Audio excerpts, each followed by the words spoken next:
So I have a belief and feeling, மனிதர்களாக நடத்த ஆரம்பித்தோம் அப்படின்னா the world will be a better place. அதுக்கு ஒரு ஹைரார்கியோ ஒரு பவரோ நம்முடைய பொசிஷனோ இருக்க வேண்டிய அவசியம் இல்லைங்க. ஸோ என் போலீஸ் லைஃப் ஃபுல்லாகவே எக்ஸ்பெரிமெண்டட், நிறைய எக்ஸ்பெரிமெண்ட் பண்ணேன். பெங்களூர் டிசிபியாக இருக்கும்போது இதே மாதிரி எக்ஸ்பெரிமெண்ட் பண்ணி முடிஞ்ச வரைக்கும் அவங்க என்ன ஒரு ஐபிஎஸ் ஆஃபீஸராக பார்க்கக்கூடாது. They should see me as Annamalai, they should see me as a friend, they should see me as a brother. இப்படி இருந்த நான் பெங்களூர் சரித்திரத்தில் எக்ஸ்ட்ரீமாக வேலை செஞ்சேங்க. ஒரே நாளில் ஒரு மொத்த போலீஸ் ஸ்டேஷனையும் டிரான்ஸ்ஃபர் பண்ணேன். இந்தியாவில் இது வரைக்கும் யாரும் பண்ணதில்லைங்க. ஒரே நாளில் ஒரு மொத்த போலீஸ் ஸ்டேஷனை டிரான்ஸ்ஃபர் பண்ணி கேட்டை மூடி வச்சிட்டேன் ஒரு நாள்.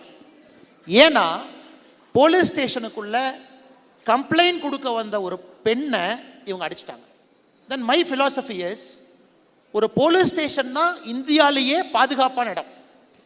அந்த போலீஸ் ஸ்டேஷனுக்குள்ள வந்த ஒரு பெண்ணை உங்களுக்கு மரியாதையாக நடத்த தெரியலனா இந்த போலீஸ் ஸ்டேஷனில் இருக்கிறக்கு உங்களுக்கு யாருக்கும் லாய்க்கல். All 72 people overnight transferred to across Bangalore.